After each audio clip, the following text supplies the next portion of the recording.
Hello and welcome to match 4 of the Gladius 2025 Summer Invitational in 1 versus 1 standard speed.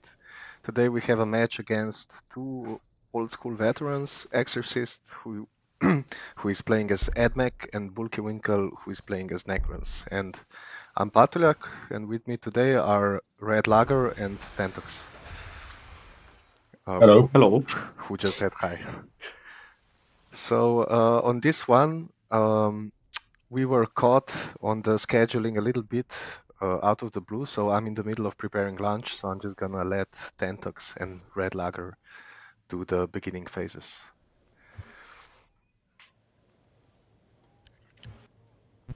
Okay. Admech versus Necrons. The old rivalry from Mechanicus game series as well. Looks like Necron is opening power, so he's opting to skipping book. It's an interesting play. It Usually, appears that Necron is going for the early game. it's true. I mean, let's have a look at his tombs. He has two desert influence cities. He has a very nice volcanic rocks Orfield city to the north. He doesn't see that yet. Yeah, it's slim pickings for Necron, it seems. Let's see Admech. Admech started on the power. He will probably expand to research. Does the early power surge to increase his crane speed? Yeah. However, this initial city, Arctic, Pipe, Wool. We can't really do much of that. Maybe we'll see some Electro Priests or some castles and robots, and we'll have a mutual low-tech spam fiesta.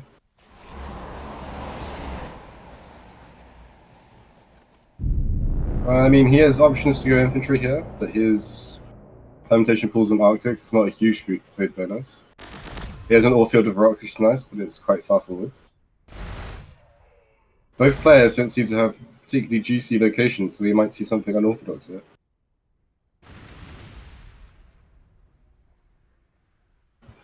How would you say the Admech Necron matchup is more favored for Necron or Admech?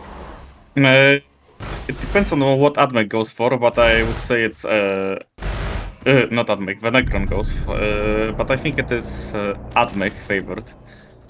If Admech goes for the infantry path and Necrons goes too, then snipers will be very hard to deal for the Necron. I've seen Necron try to do Tomb Blade rushes against Admech, and it's just bad. Like they're too flimsy, and the Jink is just completely nullified by a lot of Admech weapons. They're skimmers, so the city can just skyfire them to death. Yes, it's very bad for the Necron.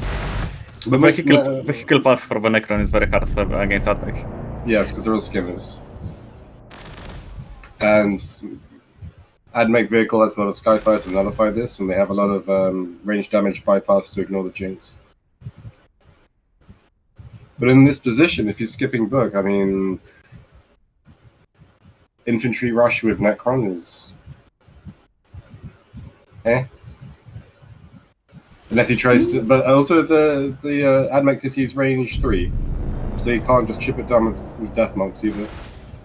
I mean, death marks not take a lot of damage from city range 3 Admech, but the problem is that even if you shoot the city, Admech will just heal all the damage. And I do think Necron infantry, I had a second to breathe while preparing food. I do think Necron infantry is pretty good into Admech infantry and can also compete against onagers through sheer numbers. And it's a strategy we've seen a lot in the past, just open energy and spam cores and yeah, but the build does rely on taking eco through the map, especially the ore tends to become problematic, so you have to be pretty good at clearing wildlife and taking map to make it work, and also need some to avoid some bad luck on ops, meaning you need some ore, you need some energy. I mean, he has a very strong, he has a very good ore city, but it's just a robot right next to it. But there is also a relic, so you may want to guard it. You'll probably also see this, given that his spider is probably going to be delayed because it's skip book. So he may actually get his Orsity. For the Necron, I think the key unit will be the Flayed Ones. To bypass all the Overwatch from snipers and vanguards. If Admech goes for the infantry, of course. What do you think he's going for? Because like he could go vehicle, but this Orsity is quite far forward. And these summonation I mean, pools the are a bit, Admech did tech the vehicle building, so I guess we will be seeing a vehicle build from the Admech. So it will be interesting, because it looks like the dynamic will be the Necron pushing and Admech trying to defend and outscale Necron past the mid game. Because of the book opener and yeah. Admech opting to open 3 tiles before his second building. It appears that Admech didn't want to build ore. And then skip 1 or 2 turns for the sub-cloister.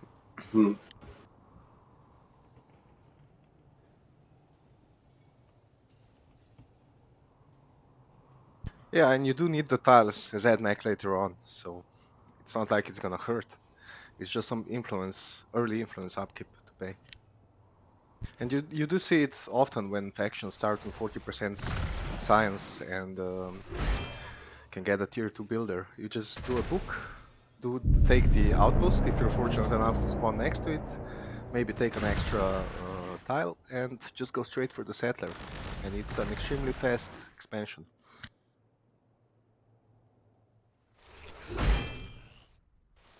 Looks like we are seeing Necron infantry versus Admech vehicles.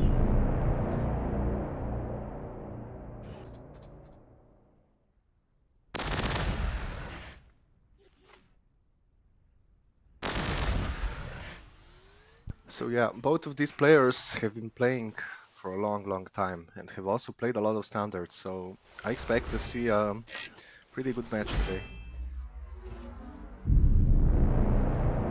Exarsist in particular has often been cited as one of the best 1 versus 1 players, but he's not known by a lot of people because even back in the day he used to perform kind of a niche mod, Origins, which was kind of a hardcore mod. For example, it removed rocks, it halved all terrain features, meaning like 20% ore became 10% ore, so basically it was Gladius hardcore.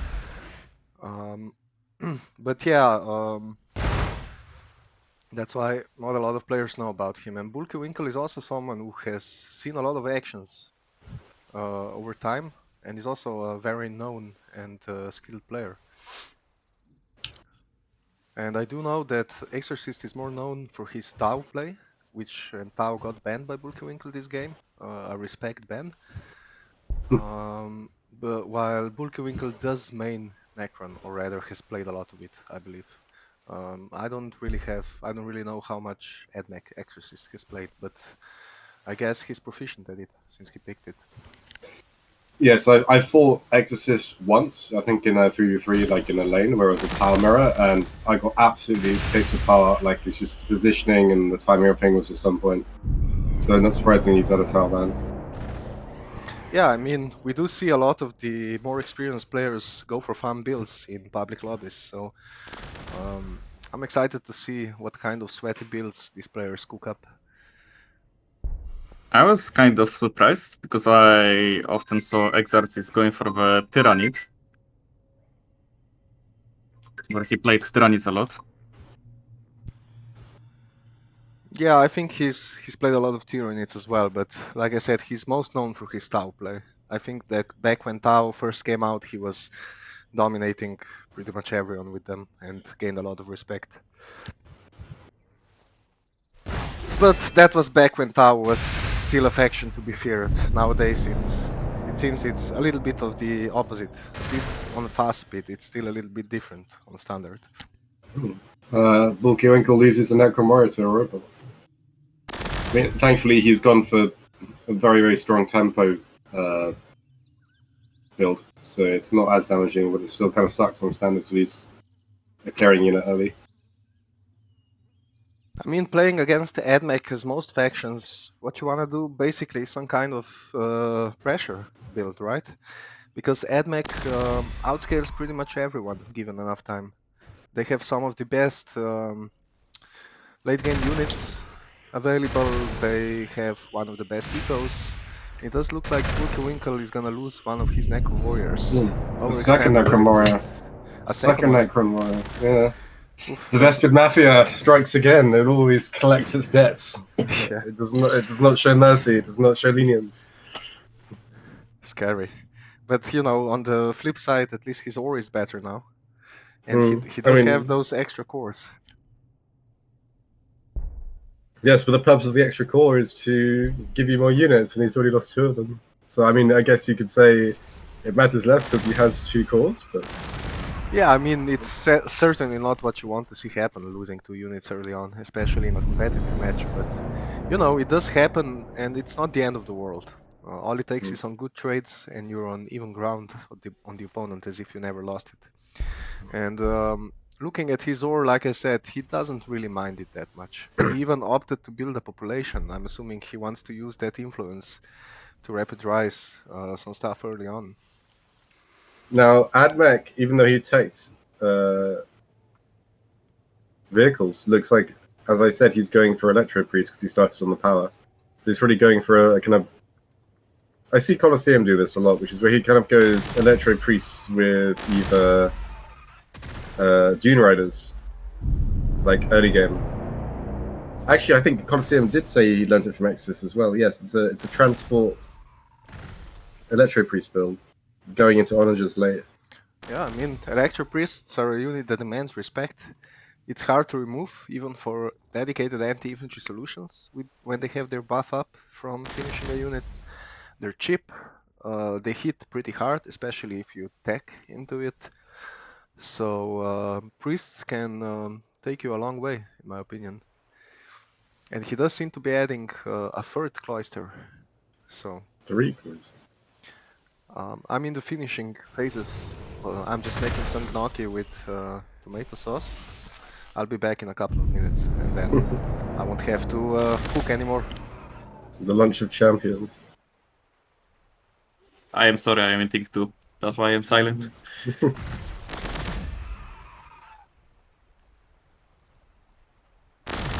Yeah, I do have a wireless headset, so while I'm listening to the sizzling of the butter, I can say that, again, that today's match came kind of out of the blue. Exarsist did contact me beforehand to tell me that it's probably going to happen today, but there wasn't a lot of communication involved as to the hour, so it's a little bit rushed from our side. Apologies for this, but we'll be right back on track pretty soon. Oof. This, we may be seeing Exarsist using a Vanguard to the Mosquitoes as well. Might just get away. Yeah, he does. Oh, mosquitoes do not see him anymore. But we see that Necron will be very hard time to get to the Admech. There are some Umbras in the way between Admech and Necron.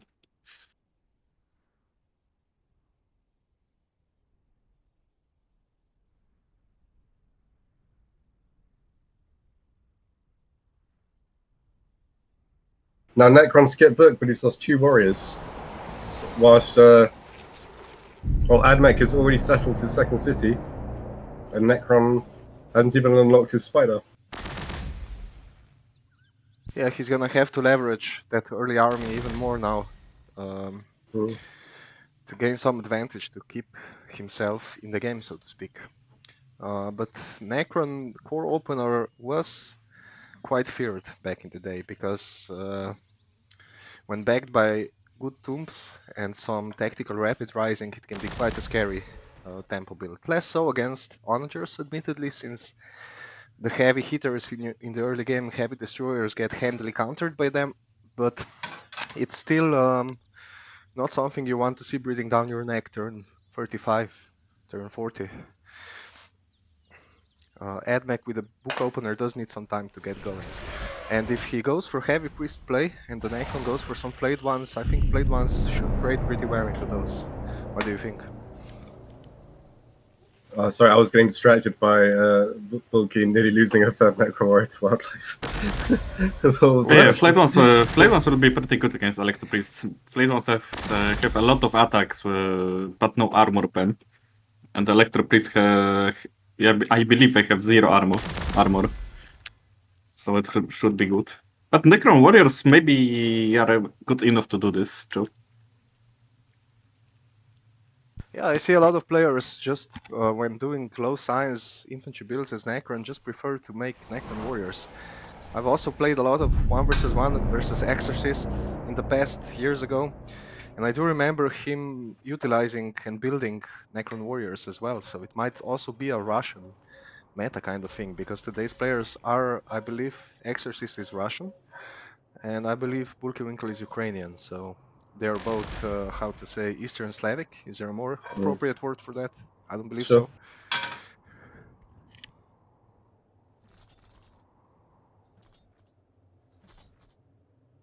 Does So, yeah, this mean that Eastern Slavics likes to Russian more than Western players? Yeah, they do have, from my recollection, and I did play in a couple of Russian metas. I did play also some Origins, some Art mod, also back in Vanilla, and the Russian players, generally speaking, are pretty aggressive.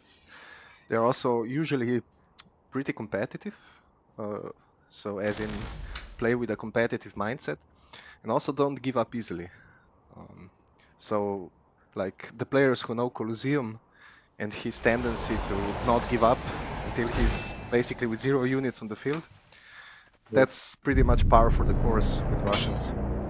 I mean, Sin is Russian as well, and he takes the no surrender doctrine to absurd levels, to the point where it's just wasting people's time. Yeah, it's just a culture of that. Like, it was explained to me by some Russians, I'm not sure how accurate that is, but that the Russians do have a culture, like generally, not only in video gaming, of respecting intellectual prowess, like with the chess masters and everything. So they take like tactics games when playing against other people seriously as well, I suppose. That's how I explain it to myself, at least. I mean, I assume the no surrender thing is also a kind of a post-war thing as well. That like when your country is constantly historically being attacked from multiple different sides, there's a kind of a culture of resilience there. Yeah, I mean, there have been, I actually read some studies about the Russian characters, so those have been made, and they are quite an interesting people, but maybe let's try not to stray too far away. Since we are Westerners, basically Europeans, talking about something they don't really know.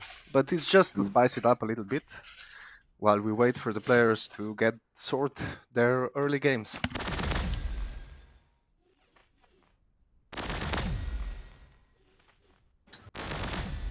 Bulky opting to take on this robot. He probably wants the ore spot for his city. So I'm back, so the camera should be a little bit improved now, I hope. There is a chance that Bulky is gonna to lose Necron Warrior to this Castellan robot. I mean, does it? He should probably repair it, no? He can't lose the third one. That would be devastating. Like I said, just say thanks, my ore is better now, and continue to be a winner in your head. I mean, I assume his third city is just going to be on this skull altar just for the energy. Yeah, you do want to see some pipes, but you know, Necrons can do just fine on 20% energy, in my experience. It's not as crucial as getting a good ore spot. And he does have a good ore spot, luckily. It's in the middle, so it's a little bit forward, but it is a volcanic ore. Yeah, that was... I'm surprised the robot didn't move one tile just to get the kill, but I mean, like, you know wildlife algorithms better than me. Does it prefer to just sit still rather than get a kill? Most of the time they should move forward. It is an anomaly that he didn't move. Maybe the only explanation I can see is that he didn't want to get trapped by the Necron Warriors. I mean, he still died, right? But sometimes AI... AI... And Bulky walks into some Overwatch by a Vanguard. Crafty Vanguard. Early Sims is expected. Yeah, Sims off is called pretty early on. And the question now is, will Bulky be able to extract that Necron warrior? He shouldn't lose it next turn because Exarsist will be forbidden from attacking him before turn 30, but he might follow it. Yes, and I mean this Poxwalker is aggroed, so this Poxwalker should go straight to this Necron warrior. But I mean, Bulky does have a clean exit through the western side, and he's also team A.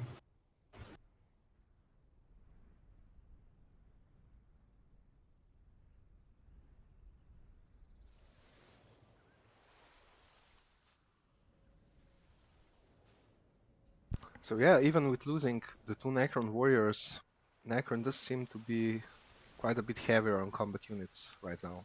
Although Admech will be catching up with those 3 cloisters. Yes, but also the Electro Priests are very, very tough to shift. So if he goes for an early push with just Necron warriors, we may see the Admech city is pretty decent against infantry as well, right? So with a bunch of tanky stalling units, it might be quite difficult for the Necrons to crack this. So will we be seeing range 1 from the Neophyte? I guess not. But the Necron warrior gets a lucky break for now. Now, is he going to repair it? I assume he's just going to rely on this neophyte blocking the Vanguard.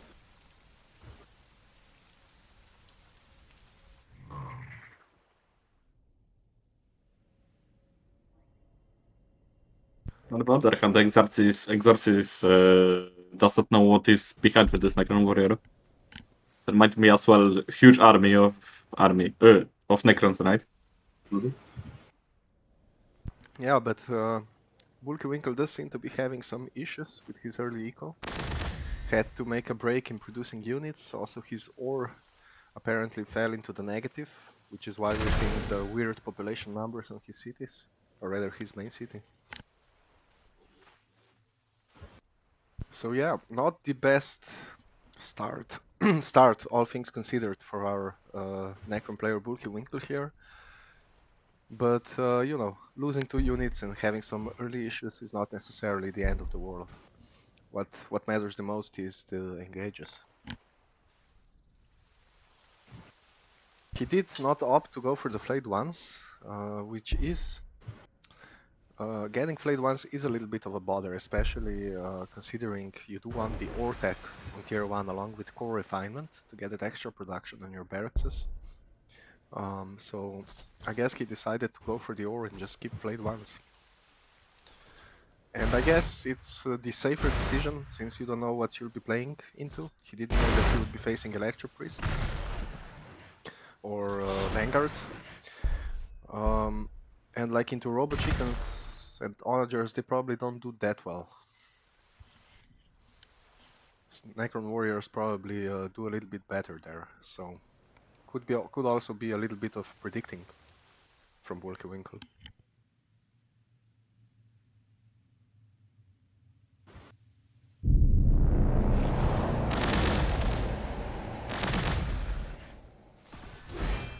So it's officially war, but BulkiVinkl does seem to prefer to continue clearing for now, while Exarsist is mainly concerned with information right now as well, and just electing to stay where he is, keep an eye out, clear some more wildlife, take some ops.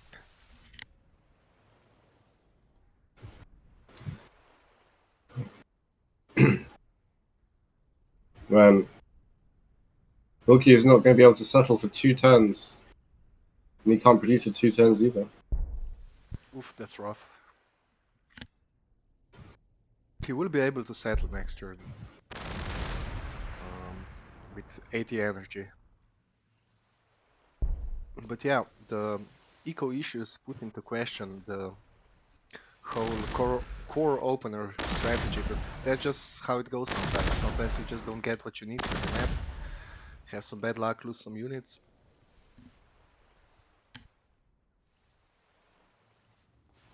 Now, why is Bulky still clearing top instead of posturing, given he's gone early? I would guess that he doesn't feel that he's in such a dominant position due to his echo issues and losing 2 warriors.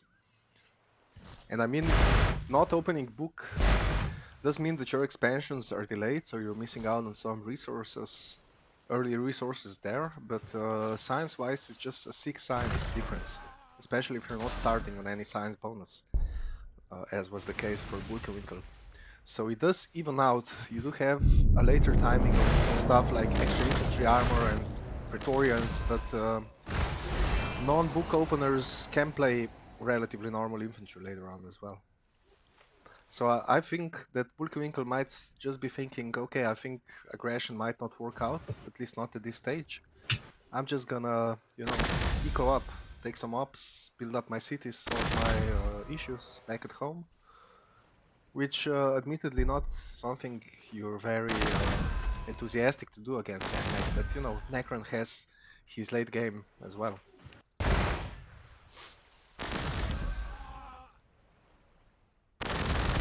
Praetorians will be always scary for the Admech. The Admech does not have a super tanky unit like Astra Militarium Liman is. Yeah, not until Disintegrators. Those are the first unit that can take a little bit of a punch, because Honningers are quite low HP at 24.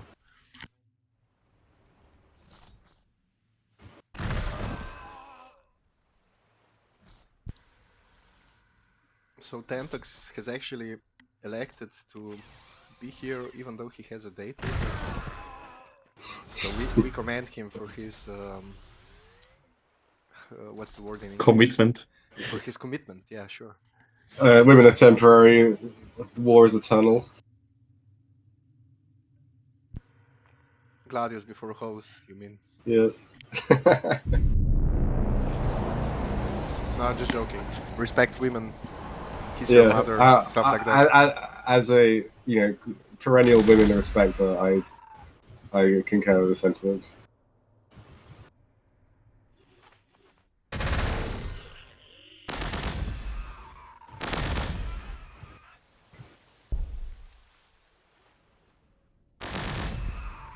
So yeah, looks like our prediction of an explosive early game might not be on point due to BulkiVinkl's issues early on. I think we'll be seeing a more drawn-out mid-game engagement for the first fight.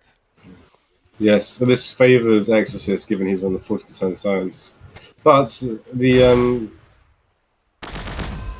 Admech's cities do not feel very strong in terms of resource bonuses. He has tech vehicles, but he's opted. I guess he has this shard for all. He's probably just going to go for Electro Pre-Spam with some vehicle support from range 2 and 3. It does seem that way, and he probably opted for it due to having no ore. I mean, he could walk the distance to that ore on 12-14, but has elected not to do so. And I think, yeah, we might be seeing just some support for what is mainly Electro Priest spam. I mean, we could be seeing robots, given he's on 2 pipes. We could, yeah, that's a good point. The resources would fit robots as well. Definitely much easier on the ore, and not easy to remove at all. Also pretty handy with their Luminogen ability, removing ranged reduction. Maybe not in combination with the priests, but in general quite a nifty thing to have.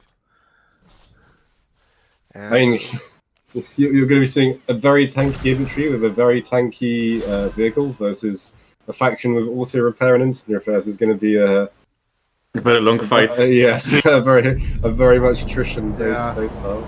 I mean, Necron infantry is not the best equipped to deal with infantry. They don't have a specific counter per se. I mean, they can go snipers, they can go flayed ones, but we will not be seeing flayed ones, I think, which is a little bit sad because flayed ones would be perfect into this priest spam, honestly.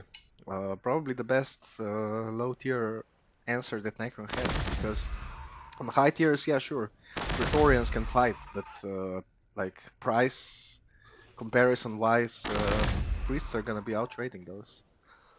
It's just because flayed ones have... most people, when they think of flayed ones, they say, oh, they're an infiltrate unit. I want to make them into things like Eldar or kind of strong Overwatch factions. But people forget that the Blade ones have the shred trait, and while shred is not it's not anything specific, like it's incorporated into the unit profile, but it basically implies that it has a high number of attacks and it's a high damage, low AP unit in general, which should be quite good versus a low armor damage resistance unit like the Electro Priest.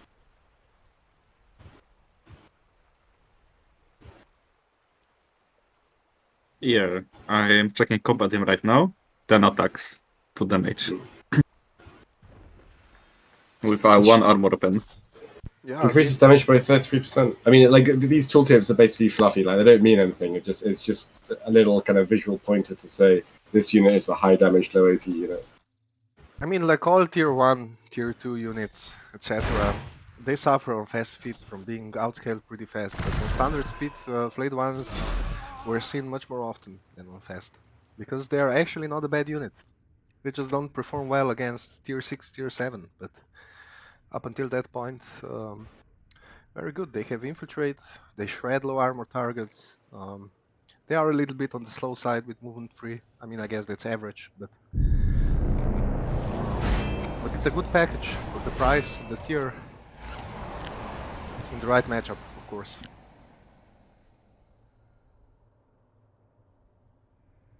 Like, for example, Tau versus Necron. If the Necron goes for a core opener with flayed ones and just plays very aggressive, like showing up on the doorstep on turn 30, there isn't a lot Tau can do with their 4 or 5 warriors, maybe a dog and a Vespid. Probably the best I can do is do the sacrificial city, right? Yeah, I suppose. Quite a go-to tactic for advanced outplay in 1 versus 1 standard. But if you lose the third city, don't you kind of, like, once that city goes down, are you just relying on the fact that a rush play kind of damaged the opponent's scaling capability as well? No, we're just hoping to kill the army in return and then resettle against Necron. I mean, if you're doing that against Chaos, yeah, you can outscale even on 2 city or like on a late resettle. But against Necron core opener, you're not gonna win on 2 city. You have to resettle. But like against the Flayed One Rush, yeah, if you take his whole army and then take the map and just resettle, it's not the end of the world, especially if it was just like one building in it.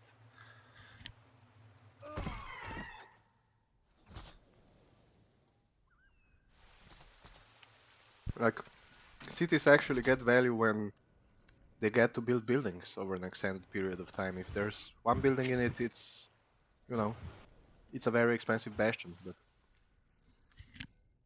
I know that on fast, the third city to even pay off for itself is like 30 turns, right? It needs to live to even pay off for itself. Because the loyalty Maulus on other cities is pretty hefty. yeah, which also makes the calculation hard, I'd imagine, since you have to account for the resources you're missing in 2 other cities when you settle. But yeah, judging just from HQ resources alone, like HQ giving you 6 of each resource, and the third city costing 60-60, it would take like more than 10 turns when you account for loyalty, just to pay for the price itself. You do get like other resources from it, and you do get to start utilizing your crane, but you know. But not for example, food. If you're an Astra Militarium, right, vehicle, then food is kind of pointless for you anyway. So it's not even 30 resources. I mean, not every resource is equal, right? Because Yeah. or will be always useful, but food or influence not as much. As a Tau main, I'm a notorious food hater. Useless resource. Why bother?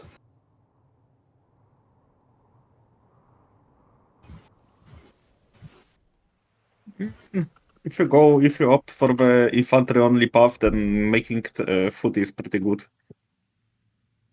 But it is like the only build when you can do.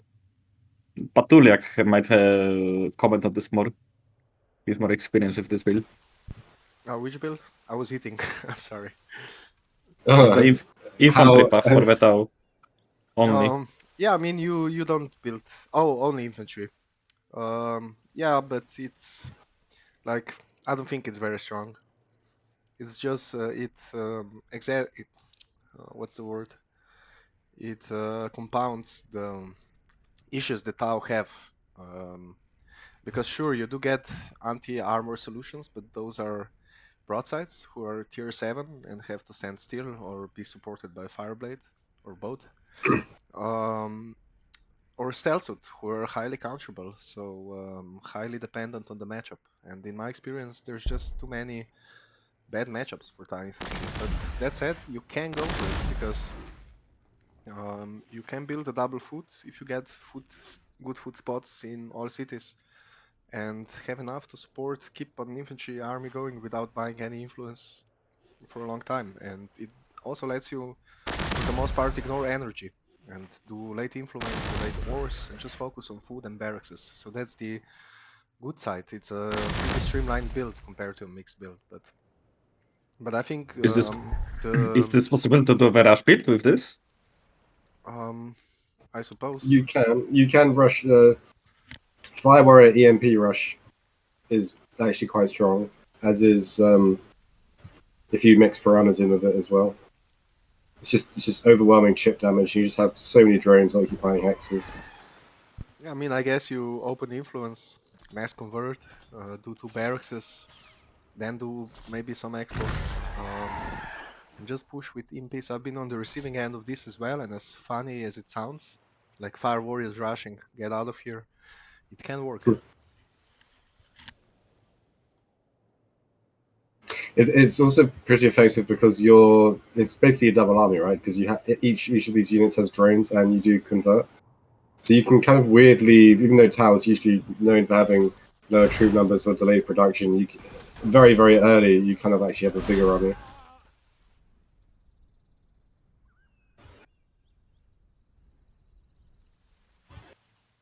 Yeah, but I think it's a little bit brutal. Like Fire Warriors, if they don't have a good engage correctly coordinated and planned, if things go wrong, they start dying pretty fast. Mm. So you always have to be careful when playing aggressively with them. And BulkiVinkl does seem to have taken a little bit more than half of the map, basically. Exarsist also not doing bad on ops, but obviously lagging behind on that count a little bit due to not opening just barracks. And there is quite a hefty amount of wildlife and a relic still left in the corner to clear, and we'll see if BulkiVinkl decides to actually go for that with his turns and starts pressuring the Admech. We're starting to see the vehicle buildings come online. Interesting that Exorcist has teched Lucian specialization. This is I was under the impression that this tech was kind of bad.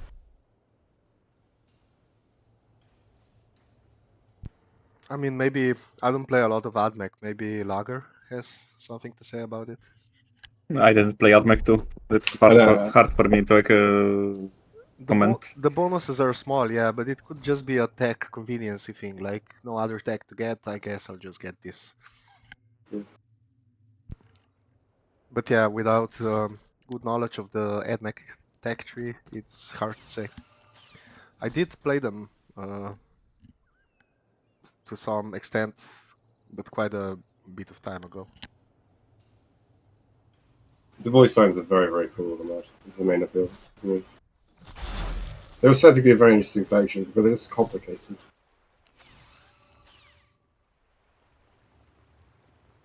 I mean, are they?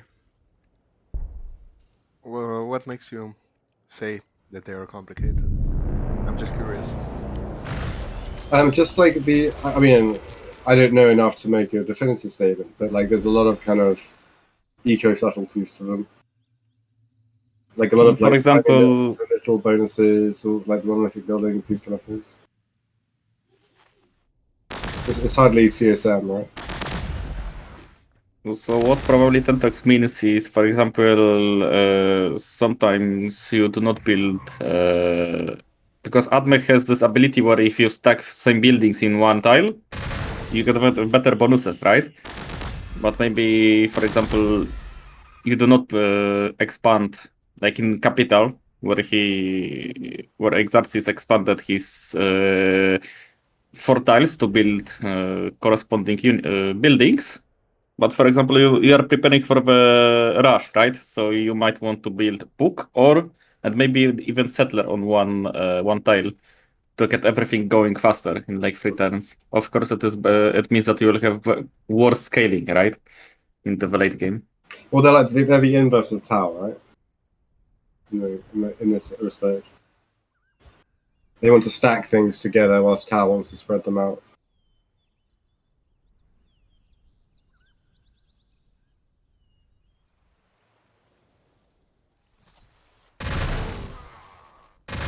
Let's see the economy graph. For now, Necron is winning thanks to the map control. The military is same. Yeah, and at least economy graphs are useful in the case of these two factions, because often, like with factions like Tau, they get inflated by them using the market, or like with Tyranids, by them eating tiles and so on. Yes, every time me and Lagger have a Tau Tyranid matchup, he's bewildered by the graphs because they make no sense at all.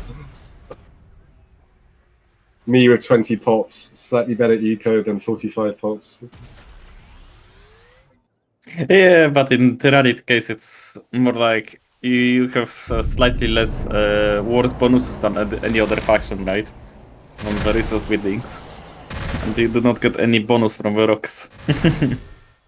It's just annoying obstacle for the Tyranids. Bulky almost losing a Necron warrior again, but thankfully avoids it. And it is hard to keep those warriors alive sometimes, because they do not have much in the way of armor. I guess you could say they have medium armor, but 6 armor is really not anything special in Gladius. With the amount of armor penetration, low armor penetration that most units get.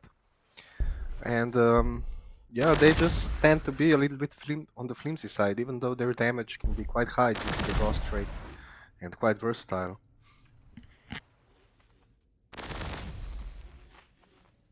Probably why you don't see so many of them. They can be quite a powerful unit, but they can, like, similar to what I talked about earlier with Fire Warriors, right? When things go their way, they can crush opposition, but when things don't go their way, they can die very fast.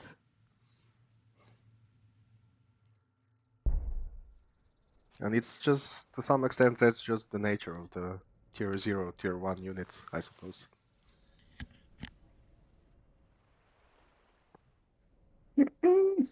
I mean, yeah. On the other hand, I think Necron Warriors is the best tier 0 unit in the game. Maybe only Eldar. Boys maybe and only Guardians. Yeah, maybe only Eldari units are there. I mean, what happened to boys? But when I mean the straight fight between units, that's what I meant. It is very hard to beat Necron Warriors like 1v1 or 2v2, right? 2 units versus 2 units. They don't get a grenade, so I think boys should win against them. Oh, I forgot to specify. Unupgraded. I am sorry. Oh, I see. Yeah, but you know, if you're gonna see like more than the 3 starting boys, they're gonna have grenades. That's pretty much a given.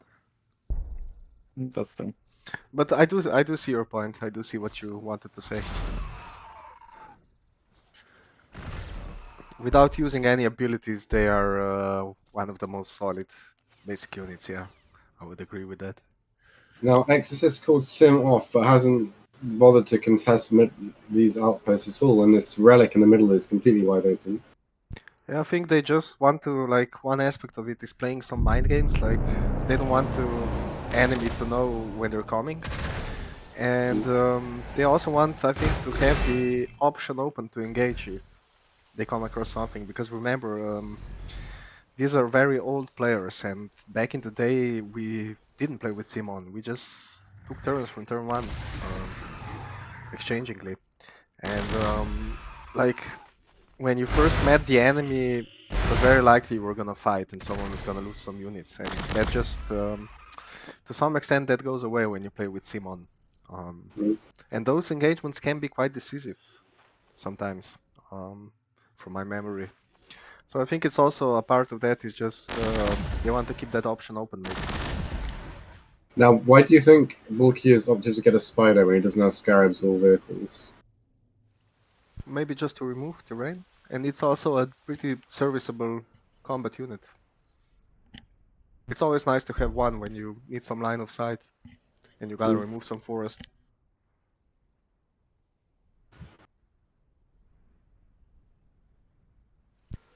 But yeah, he's producing heavy destroyers now.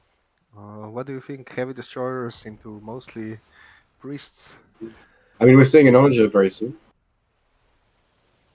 Yeah, very soon. I mean, of course, heavy Ottoman destroyers would- are there. Sorry, go ahead. Sorry. Of course, heavy destroyers are there to siege city, right? Probably when he gets like those two heavy destroyers to front, he will walk into the Admech city. We're also seeing a Manipulus. Very underused hero. It's very strong repairs, has a stun ability in the case of heroes, and its third ability, if I remember, because I do not know, because it is so rarely built.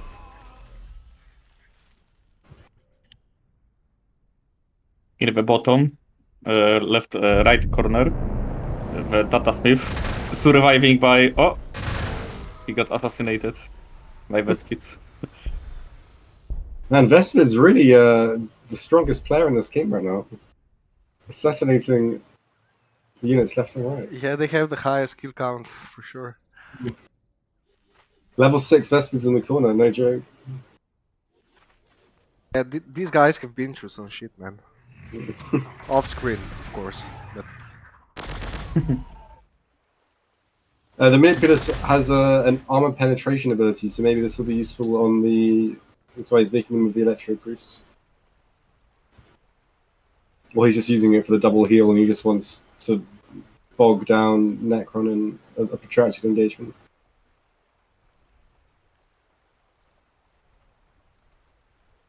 I mean, I believe that he can buff Onagers too, right? The Manipulus. he has Sure. he has a heal, a stun, and what's the third ability?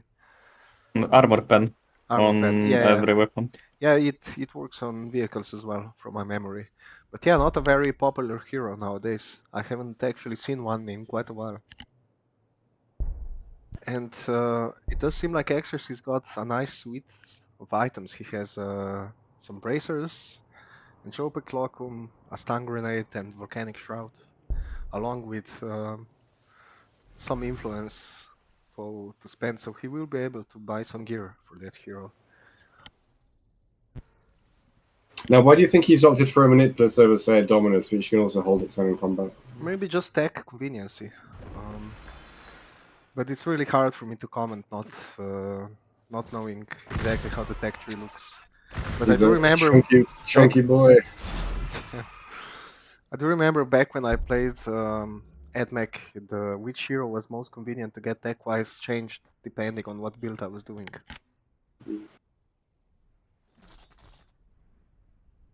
Because as we all know, very important to avoid more than 2 techs per tier whenever possible.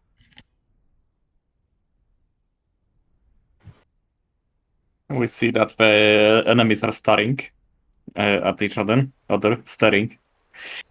Two Necron warriors and Electro Priests. In the middle we see one spy, Electro Priest, spying on all the reinforcements. Just to know that both their armies are heavily split.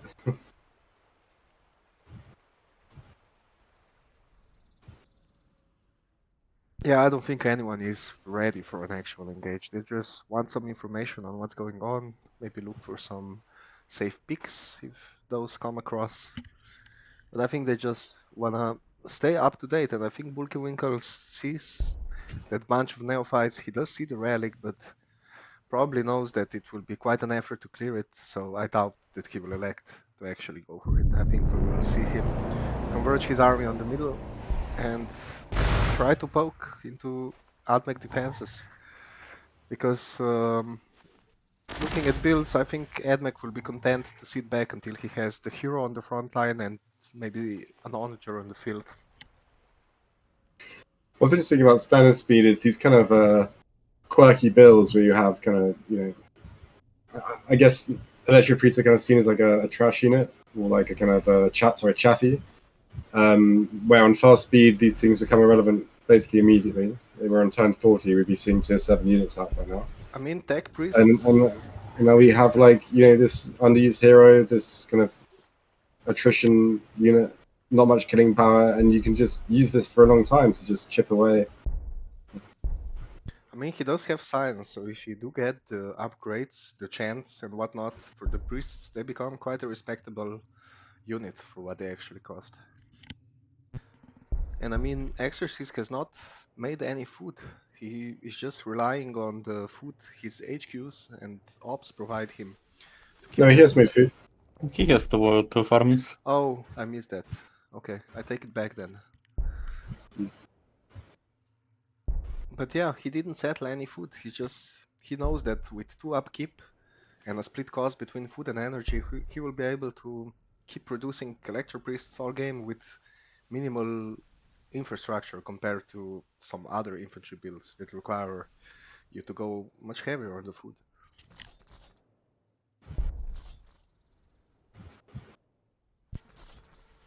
So yeah, I think him going for a mixed build, part of it is just to have some versatility and support for his onagers. And part of it is making do with the resources he was given. Now, Exorcist is doing a big gamble here because he has 2 isolated Electro Priests, and Bulky can see that there's not really anything supporting them, so he's kind of relying on the bluff and kind of baiting Bulky into not engaging. And just using some mind games. It's like, oh, what's behind this tree line?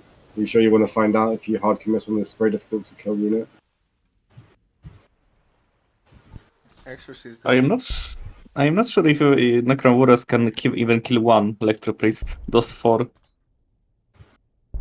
Can they? Oh. Yeah, 4 I can think... kill from range 1. If the priest has its buff, it becomes quite hard to kill. And it was in the open, like in the cover.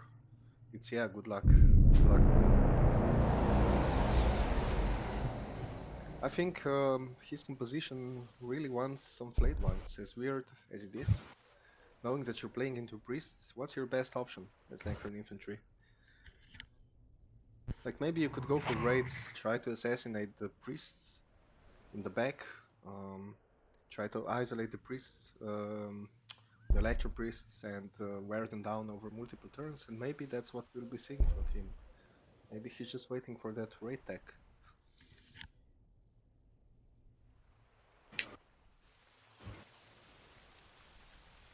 What do you guys think about raids and the tendency of players nowadays to go for that as their mainline unit? Well, as somebody who plays mostly Tau and Drakari, I absolutely despise raids and I want them removed from the game. But into most factions, they seem to be kind of overused, I guess.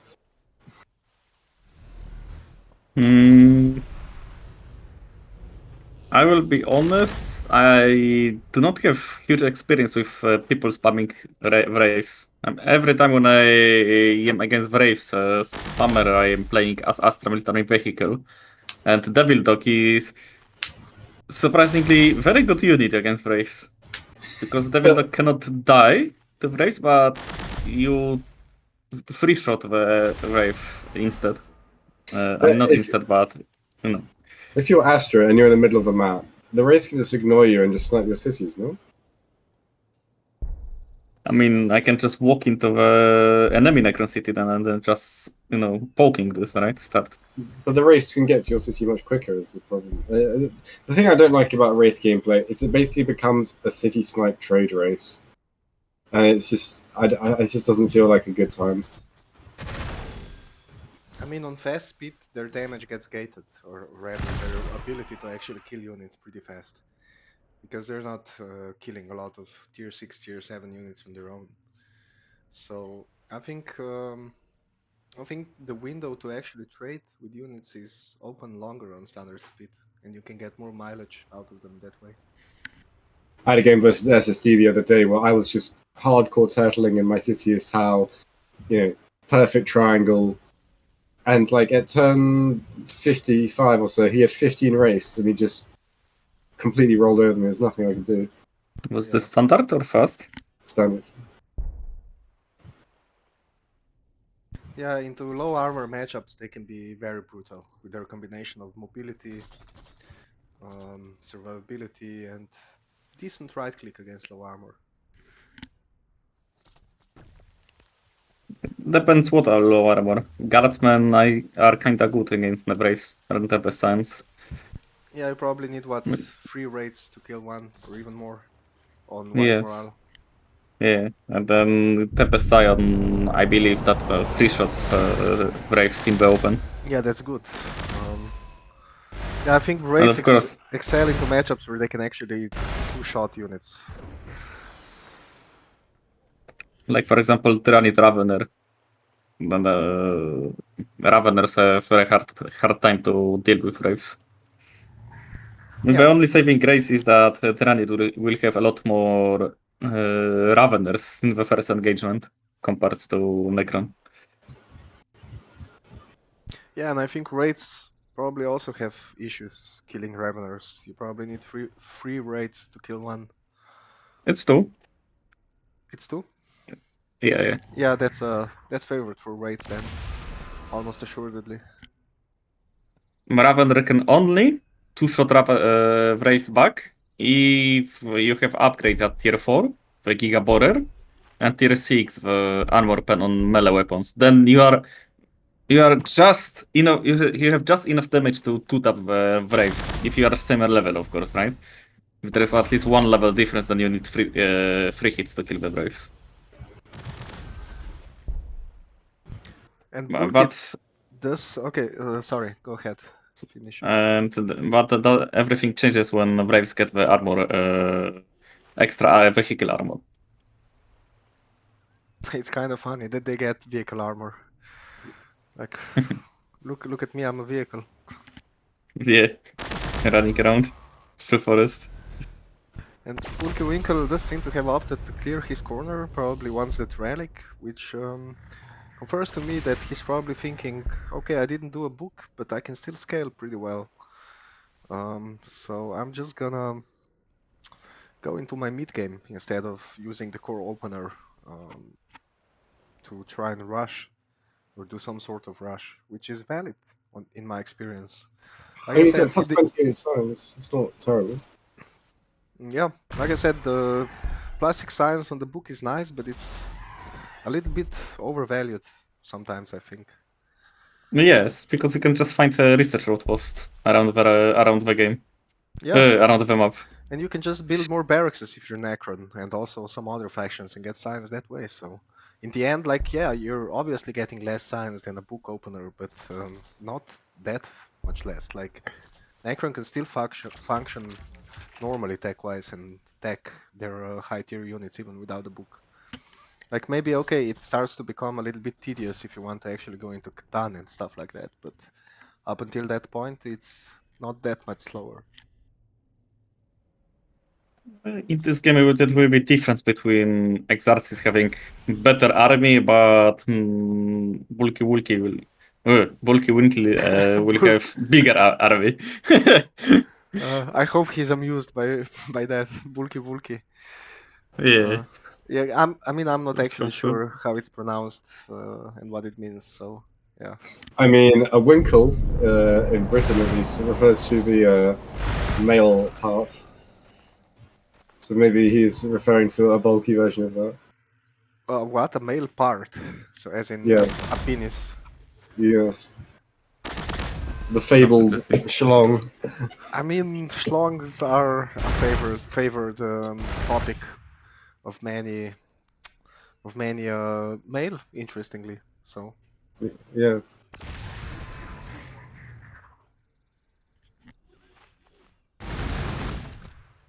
We'll see in the corner, top corner, the moment when this cultist is getting hit, it will be one big fight between Necrons and cultists. Level 9 level Yeah. 9 cultists. I mean, I bullshit. do believe that it is one big pack right there that will get aggro the moment when one of them gets shot.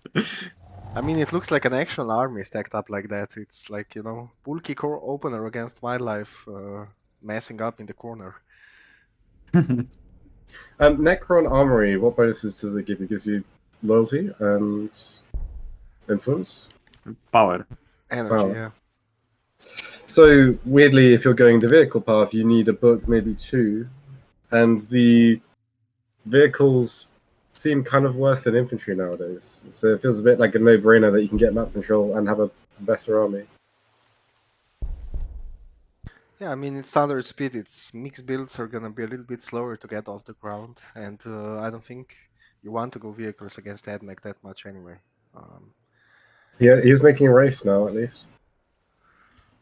Yeah, so it looks like his plan will be to try and snipe those priests, surround units, and win fights of attrition, because that's basically what raids are. Backline snipers and attrition soldiers.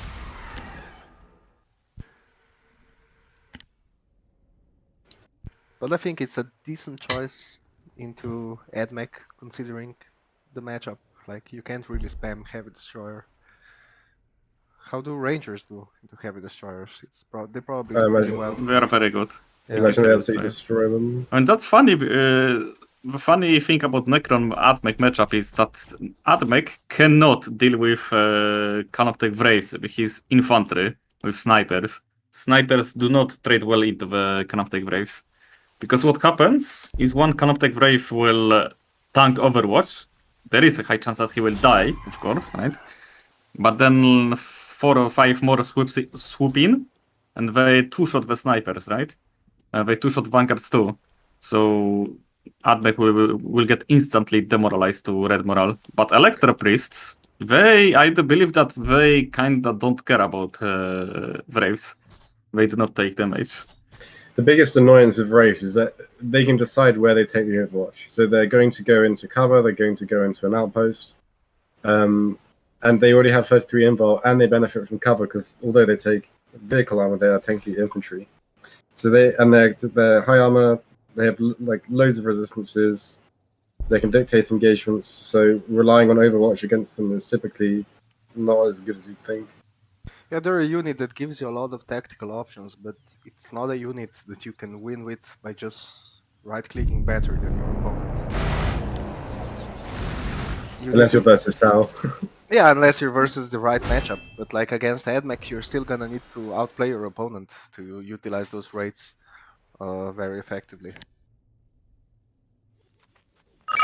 Yeah, I believe you're correct. So Bob is one of the Gladius legends. He's Zuko Dim, the only PvP player that actually has his own achievement in the game. So Exarsist requested to leave a spectator slot for him open, and I obliged because I know the players very well and I trust them completely. So what was Zuko Dib's claim to fame? It was something about a spectator slot? He just spectated a lot, like, and when I say a lot, I really do mean a lot. And he's been there from the beta, I think, and like has had a lot of chats with the developers, and he's just like a very nice guy all around. Like, Yeah, I've had a few interactions with him where he's DM'd me when he's specking my games. It's always been fun. yeah, I played with him a lot back when I was new. I had like a teammate, a Necron player, Disembarrassed, and I played against Zuko and like a different teammate that he got, a Russian, every time, and it was some intense games. You could say that I learned a lot through playing against him, and like, you know how most more experienced PvP players are, they don't want to bother with newer players, but you know, Zuko really enjoyed, and I think he still enjoys playing against newer dudes and just having fun. I mean, I knew that he likes to play under many nicknames, right? I think there is one Russian nickname that he played under too. It's hard for me to describe because I do not speak in Russian, right? I think it's like reversed R. So I will write this.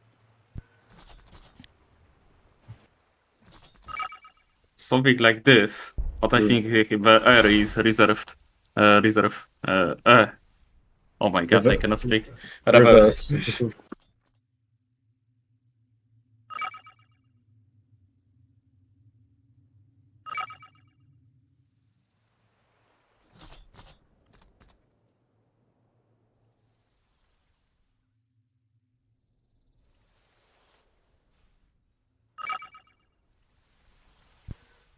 Okay. Yeah, he's probably in voice on the Russian Discord. Him and Zuko and Danagar and a lot of other old school Russian players tend to stick together and play together, and also stick in job pods on their own server, much in the same way people do on the proxy servers. But yeah, enough gossiping.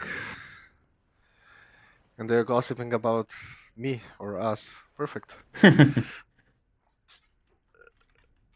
The counter gossip.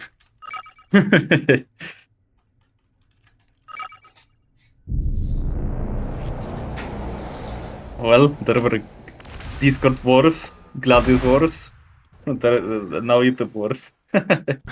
Interesting. Anyway, yeah, Manipulus has made it to the middle of the map, still waiting for the Onager to appear. I think the range support of the Onagers will be very crucial to actually gain ground for the Admech. Sure, priests can spam, delay, maybe even kill some units, but it's the Onagers that are gonna do the real heavy lifting when it comes to damage for Exarsist's composition. Oh, I've got my date rescheduled. I can completely waste my life on this game for another day. Excellent. Perfect. Good. With the boys! So yeah, looks like BulkiVinkl will be able to get a priest pick. Maybe also the datasmith. Probably lacking a little bit, maybe with the spider and 2 heavy destroyers. He could do it. Oh, the spider already moved, so yeah, I'm not gonna be able to get the datasmith. And yeah, both players are opting to spread out, keep their army spread out, and keep the opponent guessing what's going on in the fog. Where is the concentration of force? What should I be doing? Where should I be? And each player trying to gain the upper hand and get some free picks that way.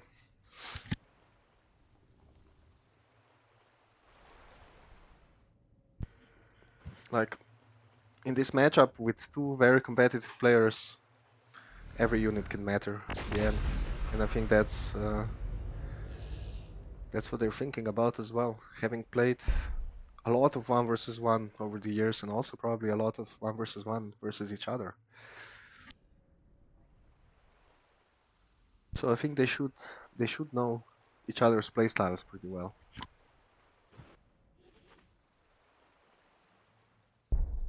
Did Exarsist play this Admech build in the past, or is this pretty new build for him? I haven't observed him play Admech yet, at least not seriously, so I wouldn't really know. I'm more used to see him playing Tau and Necron and Tyranid.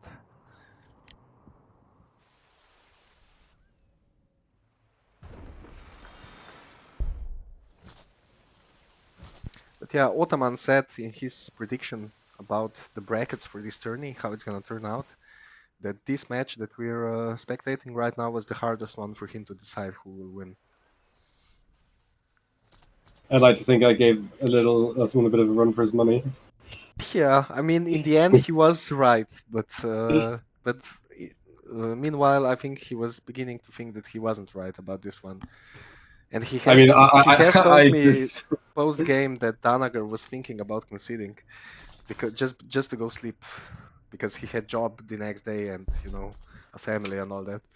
This is how you win. This is how you win against vets. You use underhanded real life tactics. You draw it out. You exhaust them into submission. Yeah, because veterans are old people right now with family. Yes.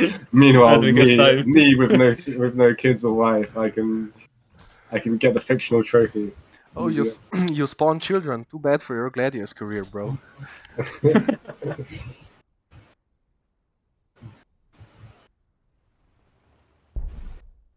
Yeah, the skirmishing on the bottom part of the map is intensifying. Quite a number of priests there now, and yeah, we see the buffed priest damage in action, the chant of the remorseless fist. And they start to be able to do quite a lot of work against units that rely on armor to survive, like Necron units. 45% melee accuracy is no joke. And the spider is stunned, so he cannot run even with him. And Manipulus is kinda impossible to kill for a Necron right now. Yeah, he would need a critical mass of heavy destroyers, but the issue is those heavy destroyers are gonna be shit against priests, and are also gonna get countered by onagers. So it's like issue upon issue upon issue for the Necron player right now. He did not see any onagers yet, though, but eventually he will. He did. The onager in the top killed one unit. Oh, I The see. Necron warrior. It's surprising to me how hard it becomes to track what's going on when you're doing these things. I wasn't expecting it. This is why we have 3 commentators. Yeah, it's a good thing. Like, for example, my map is solely focused on this level 9 Neophyte army. I can tell you exactly what's going to happen. But the both forces are very split. It's interesting. Like, what is the tactical use of having this soul onager and the priest on the top? Is it to stop a city snipe? Because currently, they could probably roll over each other and snipe a city each. Yeah, it's just keeping tabs, and I think that onager was recently produced and just was passing by and saw the skirmish and decided to stick around, fearing like an advance on that part of the map because he did see a number of units there. Probably not enough to actually be concerned, am I gonna lose the city, but enough to keep some units there. And like having seen the heavy destroyers, you do want some onagers there. Like one onager and one priest should be a dead heavy destroyer.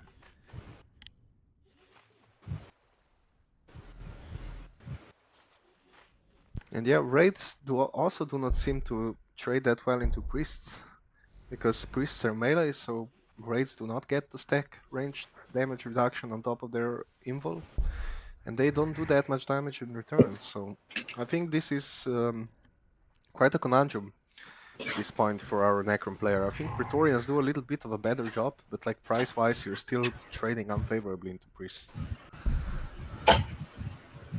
The biggest problem is that the moment when Electro Priest hits the infantry unit, this unity has reduced accuracy because of concussive. Yeah, also that. I mean, they do rely on the chant to have some real killing power, but still, it's a problem for the Necron.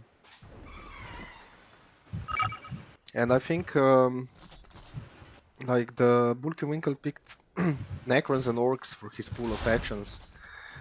I was expecting to see an Ork pick from him, because I think Orks can play decently both into Admech and into the other pick that Exarsist took, which was Tyranids.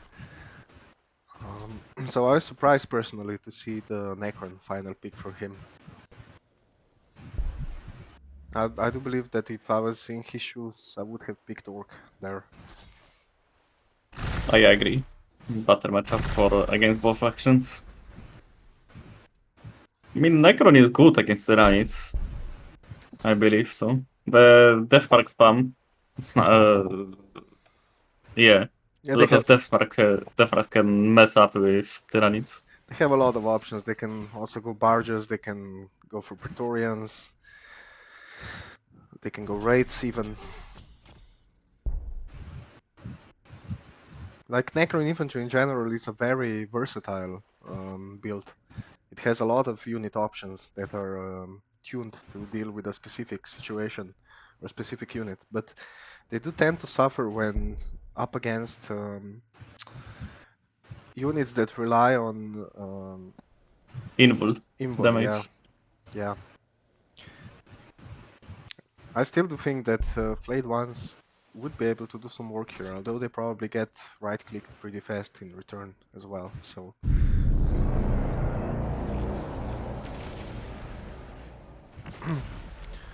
yeah, we do see Exorcist converging a number of units on the bottom part of the map. Does not seem too intimidated by the skirmishing on the top and trying to redirect BulkiVinkl's attention from the top part of the map.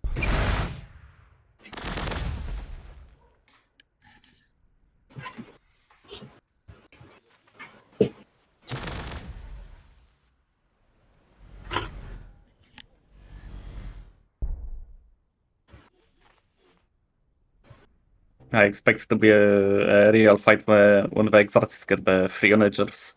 Then it'll be time to push, probably. The Exarchist. Yeah, and he is on 3 armories now, along with 4 sub-cloisters for Electro Priest production, while our Necron player is on 4 cores in the main and 2 cores in an expansion. So 1 Rex behind for the Necron at this point.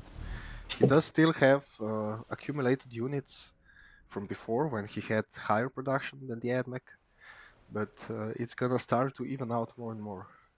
And as we noted towards the beginning, the longer the game goes, the more favored it should be for the Admech player, considering the spawn on 40% science and also the nature of the matchup itself. I do find it interesting coming from originally a 3v3 fast background. You're more incentivized to just find the best city spots, do tech, everything's very perfect. Whilst in 1v1 standard, you see a lot more kind of scrappy builds where it's like, okay, I'm going to take a suboptimal unit, take a pipe on Arctic. The maths and the bonuses seem a bit skew-if, but it actually works much better because of the slower game speed, and you can just get kind of more quirky combinations of units, just end the game before the perfect bonuses would take effect as it would later in the game. It's quite interesting. Yeah, I think it's also the nature of the format, as in 1 versus 1, because in 1 versus 1, you have to deal with one faction.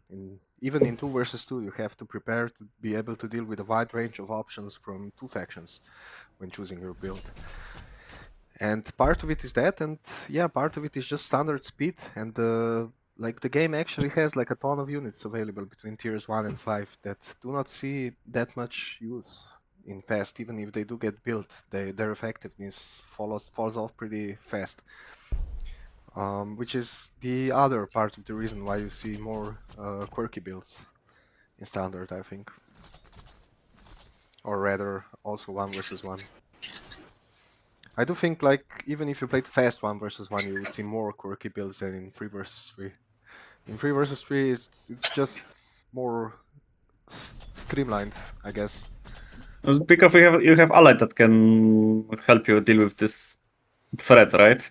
Yeah. Like you have tools that can deal with something, but maybe your ally has just better tools. So why bother with this when you have ally? And then you can focus on something your ally cannot deal with efficiently. Yeah, and then a lot of interesting situations in team games can come from, okay, we do have the answers, but they're not in position where they should be to deal with this effectively, and then the gameplay that comes from that. While in 1 versus 1, it's, it tends to be a little bit more dramatic, in my experience. You can get games where it's over in one fight due to it, but you can also get very fun unit combinations and very prolonged games due to that.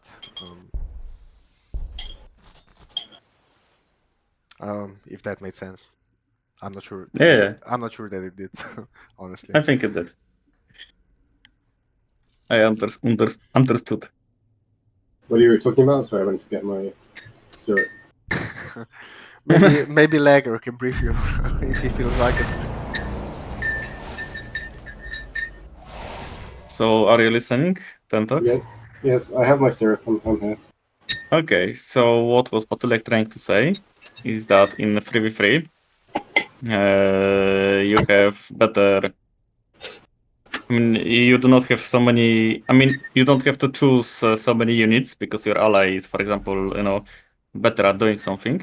Oh yeah, I got that bit. I just went afterwards. And then, but in 1v1, especially in longer games, when the game doesn't end after one fight, you get some very funny compositions, right? Like for example, there. I thought you were referring to a criticism of standard is that once the engagement is done, the game's over, and I assume you were saying that that's not the case. I don't know if it is true, to be honest, even in standard. I mean, fast speed does have the defender's advantage, which means that decisive fights happen more often on standard than on fast, because it's easier to come back from a loss. But it does also mean that when people are experienced in standard, they know how to play around that. And it's like also part of the reason why we saw so much skirmishing, because players were just trying to safely get information and outposition the opponent to get some good trades in, instead of okay, I have my army here now, I'm gonna move it in a ball there and fight the enemy army. It's a little bit of a different playstyle. And yeah, like I don't want to turn this into like standard versus fast. Both are very fun. A different cup of tea. Mm. That's what I would call Oh, it. we are seeing the Dune Riders, as I predicted. Very nice. You can see that next to the Necron base, the Umbras are very annoying right now for the Admech player. But the amount of Electro Priests seems to be thinning out. Like Necron is ruled up, and Admech are quite isolated. I mean, this Manipulus, if the Wraiths get their hands on it, it's going to be trapped and just slowly picked apart. It can't escape. It can't, and the Necron is blocking the northern escape. He needs to get these onagers down south immediately. And the Admech player is still adding energy. I suppose it's because he can basically produce a priest per turn, and plus 14 is not enough, actually. But it made me wonder, is he planning on some kind of wonky air transition, perhaps, with that 40% science? Why do you think he hasn't taxed Castellans? That's a good question. I think he just wants onagers against heavy destroyers, preferably. We might see him tech into robots when he's starting to get low on ore, if that ever happens. And it might, because he does have the shard with some rocks around it, but he doesn't have anything like a volcanic ore or anything like that. So if he does keep producing onagers, his ore is gonna fall off eventually. But part of the reason why he didn't decide to go all in on onagers is probably that he realizes that he doesn't have any massive ore. Now, can he kill... Oh, he used Litany to finish it. Interesting. That's Litany is just one of those things where you think, oh, I won this engagement, he didn't get the kill, and then Litany out of nowhere, you die. So in case somebody doesn't know, Litany is basically the Admech version of Orbital Strike. Global ability that damages a unit based on the amount of what's it called? Canticle of Omnisire. Canticle units, yeah. So that's the priest sub-faction rather than the Skitari martial wing of the Admech. Yes. It is scaling from 1 unit to 10. And right now, and the cost is scaling too, depending on how many units do you have of the Canticle of Omnisire. More expensive, correct? Yes. Yeah. Do you get a damage preview on it? Yes, you do. Those Umbras are quite awkward for the Admech right now. He has no good way to get rid of them. I mean, onagers should, but onagers one-shot them? Oh my lord. They one-shot what? Umbras. Yeah. Yeah, it's Skyfire. It's just a... Ultimate anti-air unit. I still think we went about nerfing the onager wrong. Like, we should have just eliminated the excessive amount of Skyfire that it gets, because it just makes some matchups ridiculously lopsided because of it, instead of nerfing the HP. I still remember Hive Tyrant getting one-tapped by the onager, 20 damage. What? Well, how did he do that? Was it a Dominus and a hammer? Yes. I mean, maybe not one-tapped, but it was a lot of damage to the hero. It does seem like Admech might be in a little bit of trouble with his Manipulus. While the Necron cannot outright kill him, he is making an effort to trap him. Because while the initial engage down there was favorable for the Admech, the raids do mean that he can bring his force to bear quite quickly, and I think Exarsist will be pressured to utilize his onagers to help right now. And also he will have to get that Scorpius into position to reinforce as soon as possible. I believe that next turn Exarsist can get the melee accuracy. It's getting off cooldown next turn.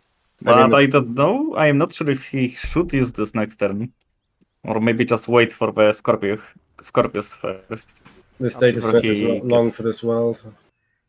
I mean, the army from Bulky is not huge, so Bulky does need to be careful here, because if he overextends, he might, well, end up losing a big part of his army with buffed priests and onagers coming in.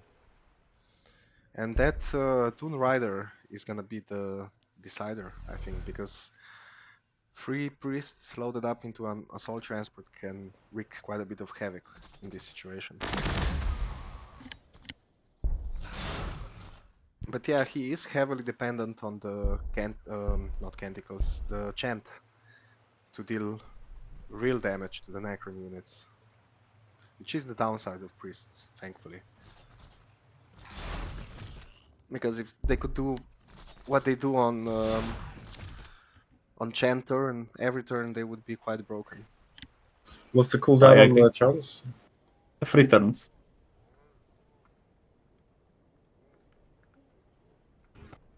But they are a really good and actually quite unique Jeff unit, because like solutions like the Eldar weapon battery or platform, I always forget how it's called, they tend to not work that well against them. Like they one-shot orc units, for example, but priests just get tickled by it basically, and then they get healed back up by the data smiths.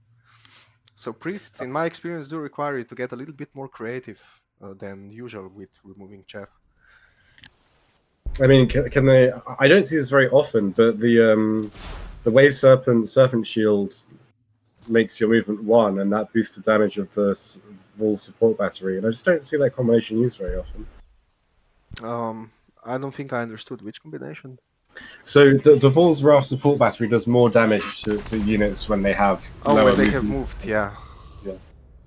No, when the enemy has lower movement speed, it gives it an accuracy bonus.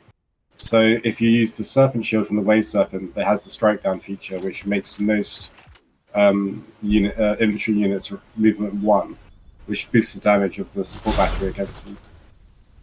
And I can see that being useful against priests, because the priests won't be able to scratch Wave Serpents.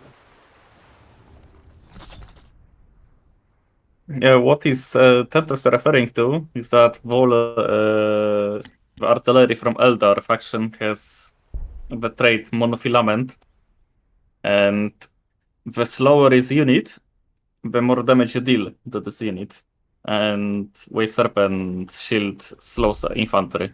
That's what he means. I see, it never even occurred to me. You learn something new every time. Yeah, that's part of Gladius' charm. It just keeps giving. A lot of small things that people don't even know that Yeah. exist. It's one of those games where knowledge is power, basically.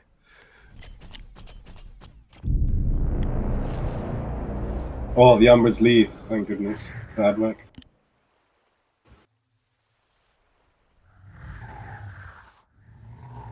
Now, this is an interesting engagement because both forces are kind of in one place now, and they're in tree cover, which should be good for melee. Yeah, it's quite an interesting little fight because the movement options are limited for both factions. But I think Admech has the better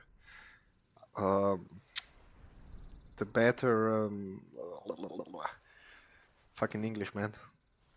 They have better options right now because they have range 3 Yes. attackers. Yes, and they And are a little bit harder to kill with those priests in cover. Yes, and the Lectern priests are very annoying. And the onagers kind of ignore cover as well with their main gun. Yes.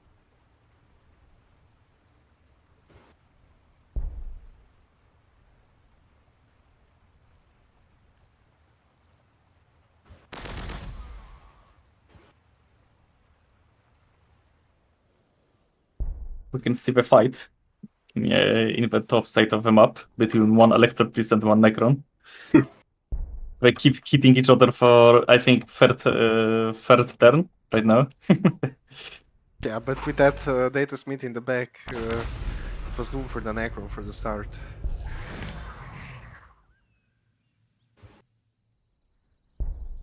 Yeah, does anyone know when Chant will be available again for the... I think He could use this turn, but he opted not to do this.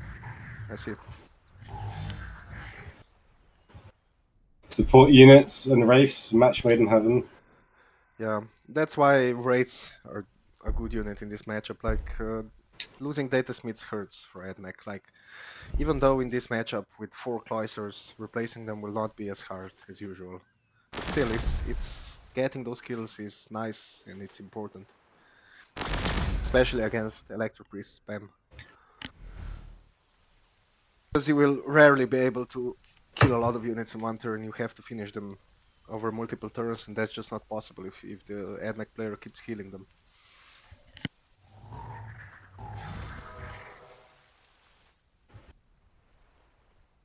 So yeah, some good play. Like, the army reinforcing from the north for Exarsist does look scary. But a lot of the Admech army is trapped right now, and just at mercy of the Necron player slowly picking those units apart. He needs to kill 2 wraiths this turn. Well, I think he can anyway. And Dominus, Manipulus can stun the unit next turn too. That will be big counterattack from the Admech plus player. A unit that's kind of sad right now is the Heavy Destroyers. Like, theoretically, they serve as a deterrent for the heroes and the onagers, but they just have to tiptoe around so carefully to not get wrecked. It seems really hard for the Necron player to utilize them well in this situation. Exorcist can use these onagers and the 2 priests on the wraiths, kill 2 of them, and then move forward with the Dune Rider and 3 priests and really push Necron out here if he chooses to. Yeah, looks scary. Like, also the reinforcement line with the Dune Riders is also coming in pretty clutch. And I think, like, the Necron should just finish off those units and move back from there. He cannot develop any sort of killing power against the onagers in this spot. He needs a more wide open battlefield and also more units. We see the Protector Imperative used on the onagers.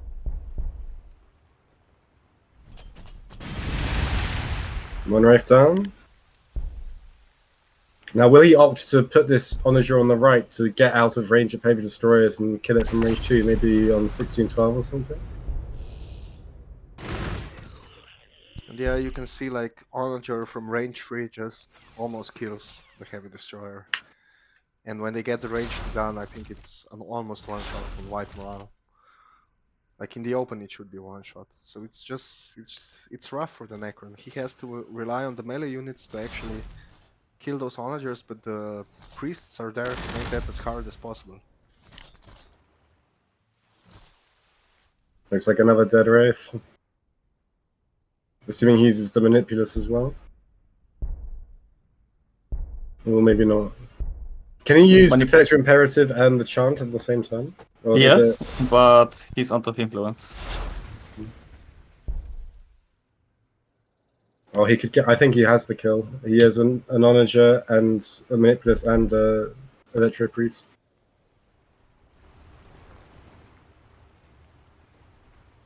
It's not like the other onager has any good targets. I'm surprised there have been so little Admech bans in the matches so far.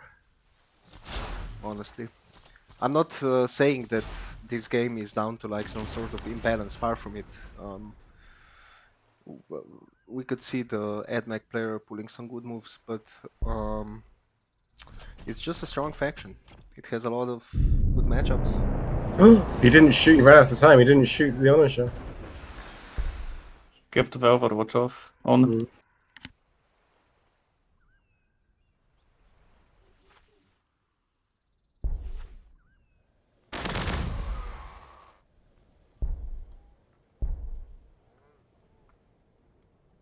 I mean, Admech looking in a very commanding position right now.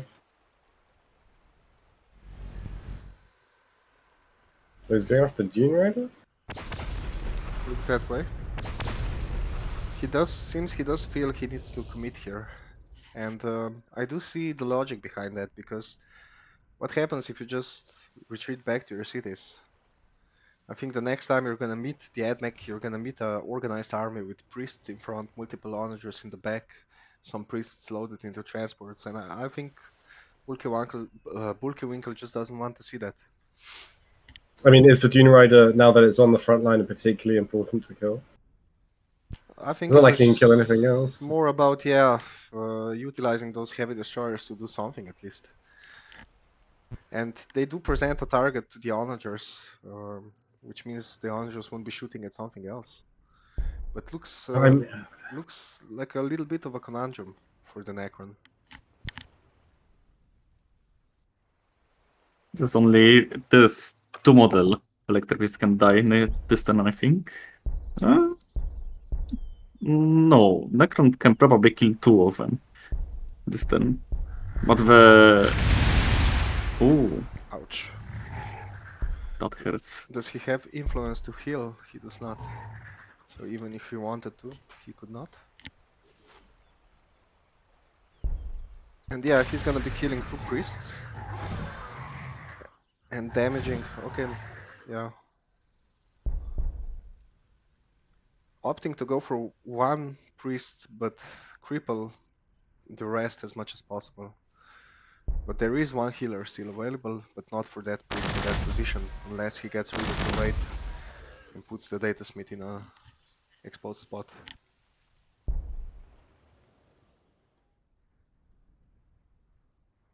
I mean, this heavy destroyer is dead immediately. Although, Yeah. to be honest, you should probably focus on the race and just use the priests on the destroyers or something. I mean, what can happen if Admech can kill 1 of this damaged Wraith, and then he can stun the other one while killing heavy destroyers with the onagers. The heavy destroyers just don't seem like a big threat right now. We're getting scarabs now, interesting. They do not, but Gosh. BulkiVinkl does need them to deal with the onagers right now. And also to keep the hero from being... to keep the hero honest. But yeah, that's why it's hard to play Necron into Admech, because you cannot rely on heavy destroyers the way you usually can.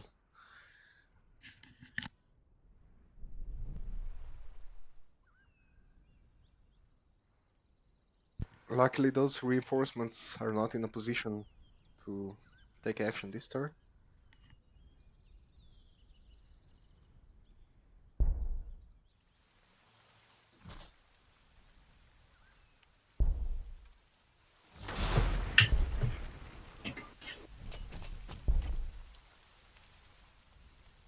He's going to play defensively. I don't know if we will be seeing any heavy destroyer kills here. Maybe 1. But he does not know what the Necron has in store in the fog, so he's electing to play a little bit more defensively.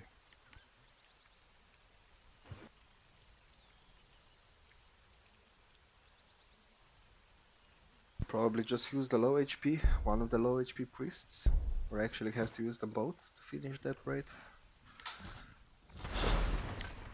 But opts do not do that. There's a high chance that Manipulus will stun the other Wraith this turn. Yeah, that was the best move. And also heals, that's pretty brutal to see. So find a way to heal both of those low HP units. I think BulkiVinkl's morale must be yellow right now, at least. Yeah. He worked so hard to kill them, and then they're full HP. Almost. Again.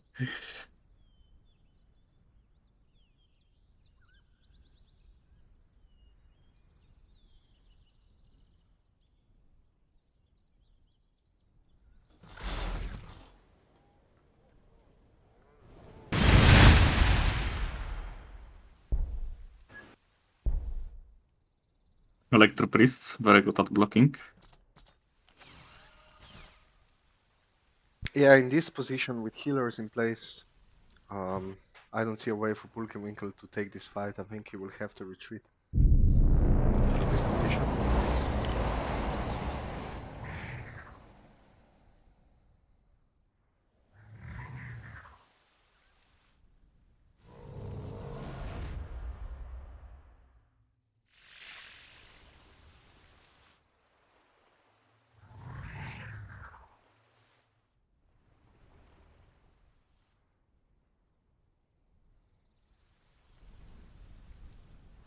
Does seem to have tagged Scarabs. I don't know if they were on the field before. They seem to have been, but I completely missed them. I think he got it 2 turns ago. On one hand, they do help with keeping the tiles occupied, but they do give more targets for the priests to trigger their invul. But BulkiVinkl probably just thinking about taking some of those outposts in the back that are not being guarded. There is a potential relic still in the near future.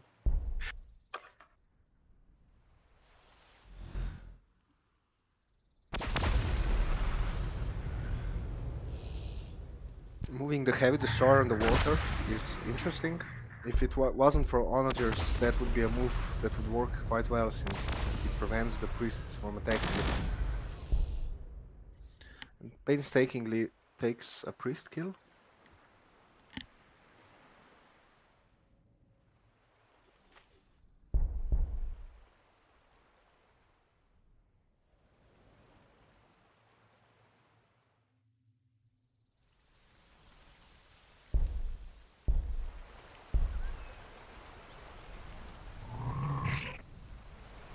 Man, the Manipulus is a chunky boy. I never noticed. Very hard to kill. Look at that belly.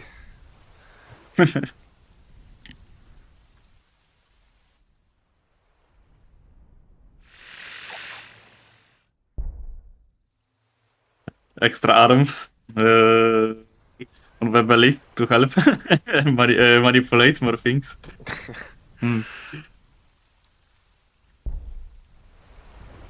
Yeah, it's almost like an entity of its own. Oh, we see Hammer of Wrath on Electropiece and Doom Crullers. Oof, that's quite a big upgrade for basically the whole army of Exorcist. With a chant, I believe that it will turn into 2-shot, right? On most Necron units from the Electropriests. And maybe even 1-shot from Managers. Yeah, On Heavy Destroyers. this is quite a dangerous position for the Necron, because if he loses critical mass of units and Admech retains critical mass of priests, he can just roll on his city and Bulky will never be able to kill any units, while the onagers pick him to pieces along with the priests. So he needs to turtle, and he is adding another core. He is on 7 cores right now to match the 7 productions from the Admech player, but he needs more time to rebuild some units and get some efficient counters for those priests. He is back to producing some Necron warriors, could be due to the energy cost, but could also be to trade more efficiently with that sea of priests.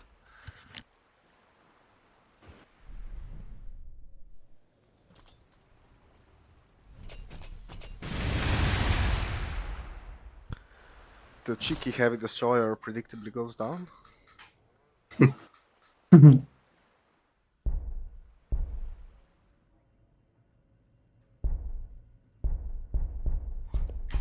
Cannot really take down any more units this turn.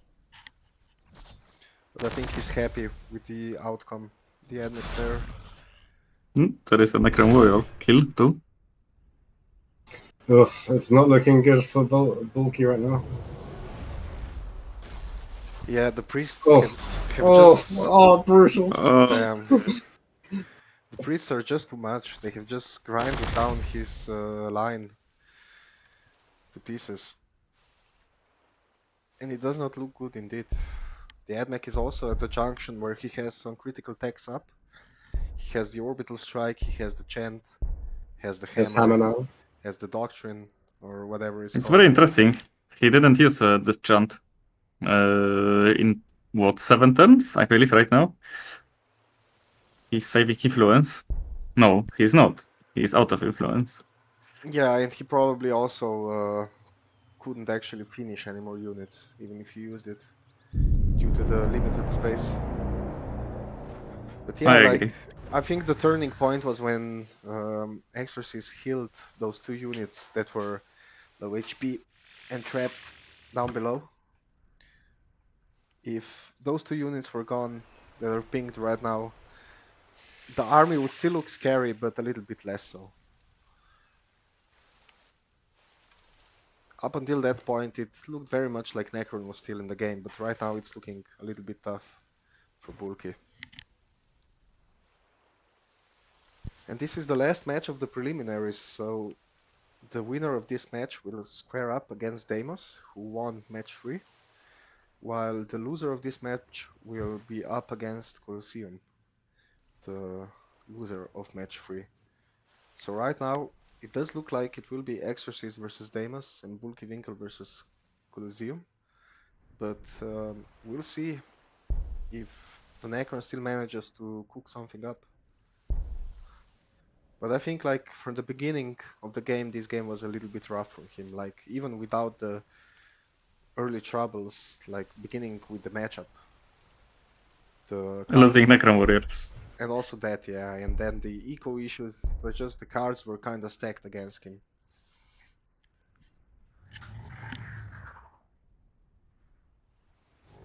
And yeah, if you let Admech develop, get his unit comp up, consolidate his army, get his healers into good spots, etc., it's just hard to fight into this.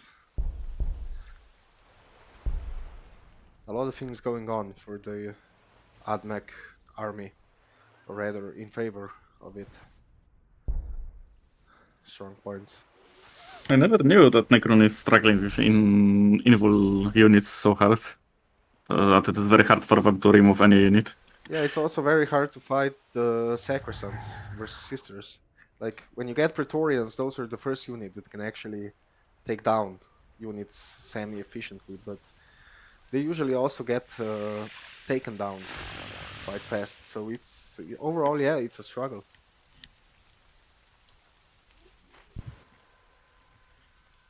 And we can see with a lot of the older factions like Tau, Necron, sometimes they just do not have the tools that they would need for some situations. Ironically, since earlier I was speaking about infantry line for Necron being very versatile, and it is, but what do you do against this? Maybe Immortals were the answer there. I don't know how good they are against the Electa Priest, but Immortals are very good against low armor infantry. Yeah. And the Electa Priest has no armor. I'm not sold on the Necron Warriors. I think Necron Warriors would work well if it was a pure Robot Chicken and Onagers composition, but into this, not so great. Into this, we would need to see, like you said, some Immortals, maybe some Flayed ones.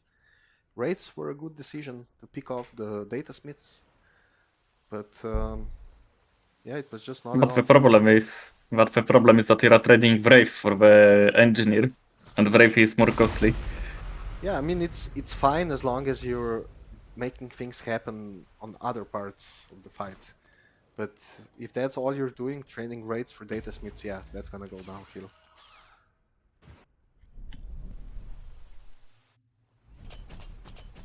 Yeah, Admech moving into position to squeeze the Necron city, while Necron desperately scrambling to get a defensive force together. Yeah, I imagine he's going to rotate to the top so he doesn't get...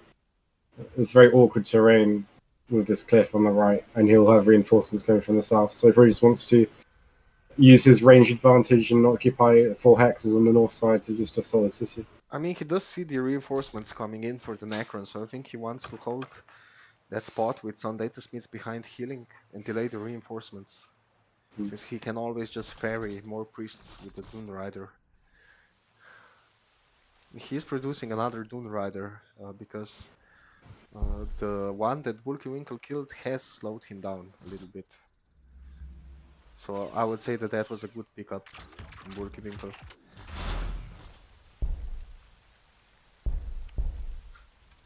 Yeah, he's just gonna choke the reinforcements from below, while the rest of the army, together with the new incoming units, take on the city. And what can BulkiVinkl do here? He's not gonna be able to kill the priests? Definitely not with those heavy destroyers.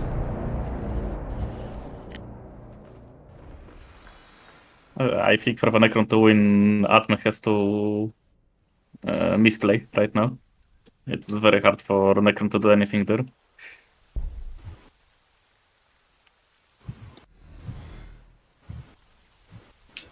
Yeah, but in my experience, having played quite a number of 1v1s versus Exarsist, waiting for his misplays is like waiting for Miracle.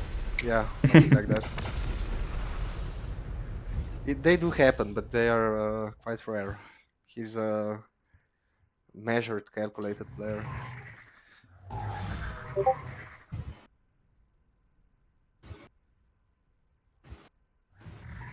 It's just currently relying on the idea that Exorcist is gonna not notice there's nothing in the city. I mean, I think there will be some teleport, Oh. yeah. Necron teleport. Yeah, I mean, he's basically forced to do it at this point, isn't he? Not that he wants to do it, but...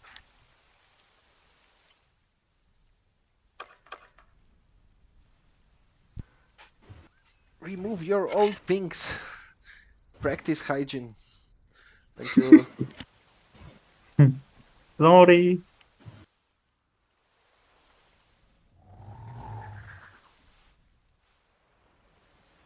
But yeah, at this point, there's just not a lot to be said.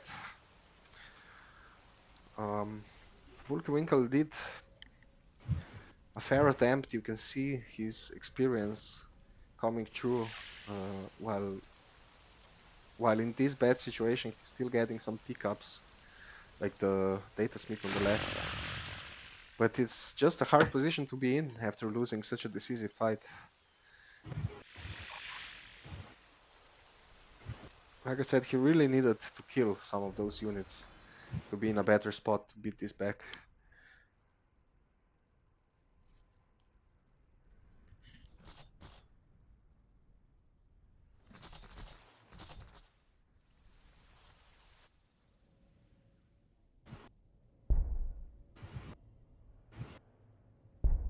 BulkiVinkl at 8 cores now, he can produce basically a unit per turn. Yeah, but the ore is a problem right now. Very big problem. Ironically, because he did lose quite a number of units, so his army is at 20.5 upkeep, but still enough to cause him issues.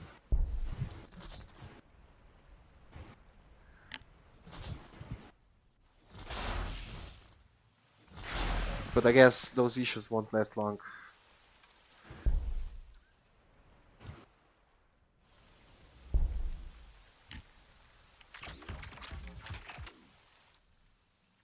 But in true Russian fashion, or rather Eastern Slavic fashion, we are not seeing a GG yet, even being in such a bad situation as he is.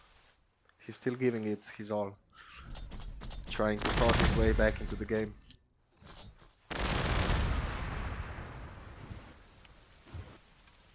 Leads with the onager, which is surprising, but I guess at this point it's acceptable. I think what happened is that he was expecting the Overwatch, but he didn't get Overwatched, so he probably thought that there is nothing in city tile. Because he did see that heavy destroyer moved from this tile to kill the engineer. Yeah, that's true. He didn't know that the TP came in.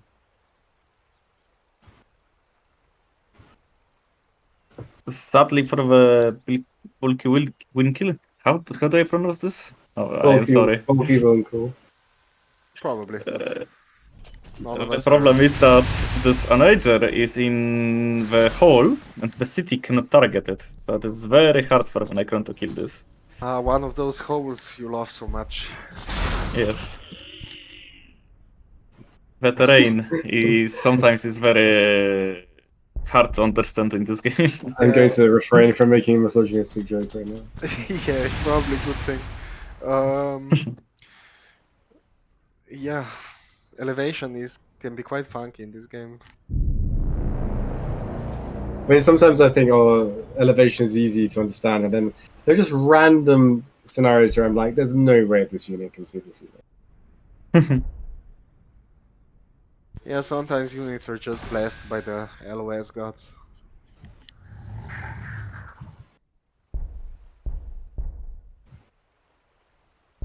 City tile elevation with 2 tile radius acquisition is always the weirdest one that doesn't make any sense to me. Yeah, fortification units have different rules for the line of sight.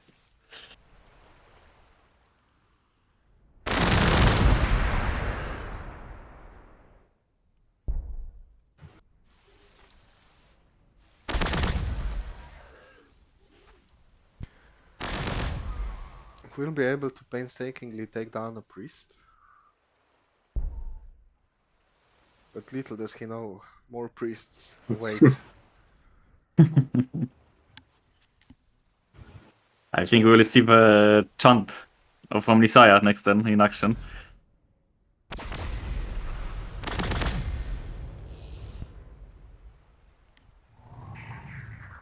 We're gonna see another data smith go down, which is quite nice for BulkiVinkl.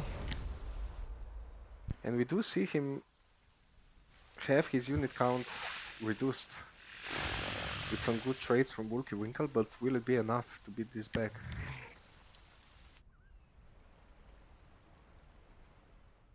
How does it look from Exarsist's perspective? He does see like some Necron warriors. He sees a heavy destroyer, a wraith in the back. He has a hero, he has 4 priests, 2 onagers, 2 more priests, and a healer in the transport.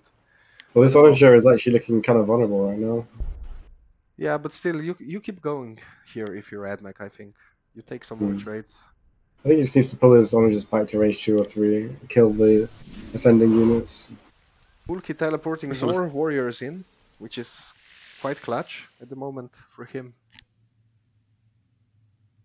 We shall see, but Admech player this turn will activate all the buffs he has. Yeah, just when you think that the game might be turning against Admech, you remember about the buffs.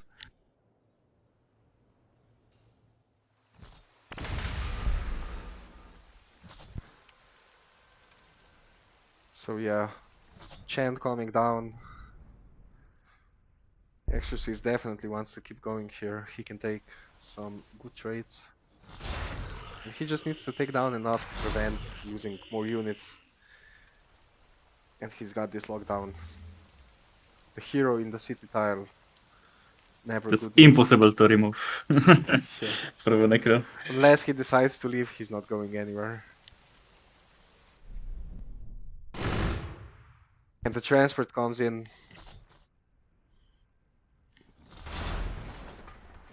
Oi, oi, oi. Yeah, hammer and chant. Basically two-shotting a raid. Pretty brutal. And then Heavy Destroyer is gonna to die. 40 cost unit, by the way.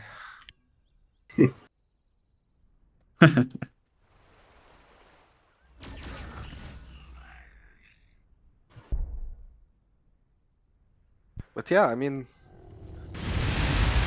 props to Exorcist still. He played a very good game up to this point. Hasn't made a lot of mistakes. Found some good creative ways to get his units healed, to establish dominance. And even without the issues early on, Necron was always gonna have an uphill battle here. I think he needed a more fitting unit composition, but what do you do when you don't have perfect info like we do, and you don't know what exactly you're facing? Yeah. It is very easy for a spectator to judge.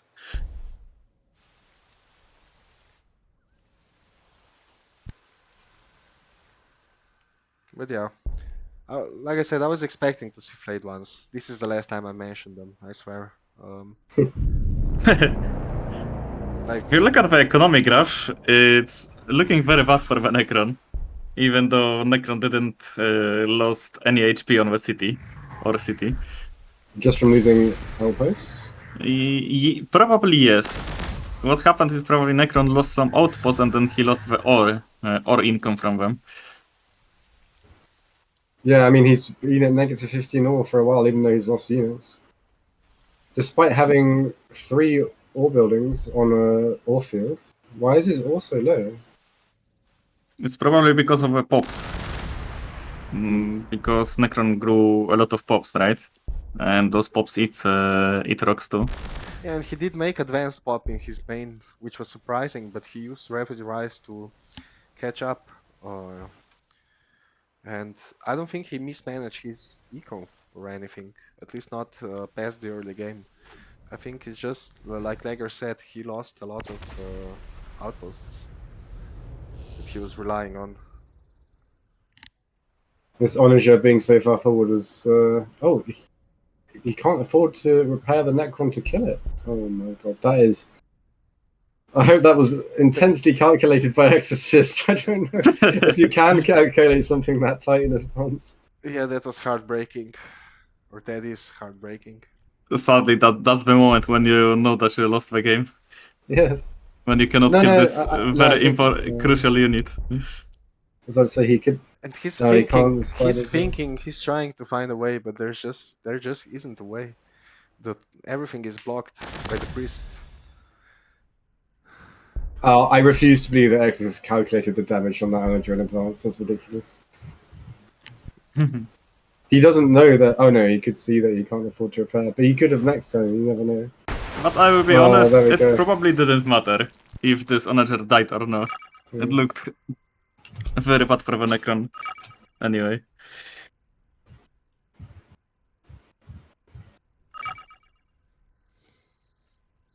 Good game for both players. They played very good. Very well. Who knew Electro Priest builds slabs? Yeah. It's probably very good against Necron. Necron is a perfect matchup almost for the Electro Priest. So I think Exorcist just made a very good call picking his build, adapting for his start as well. And yeah, props to both players, but tough matchup.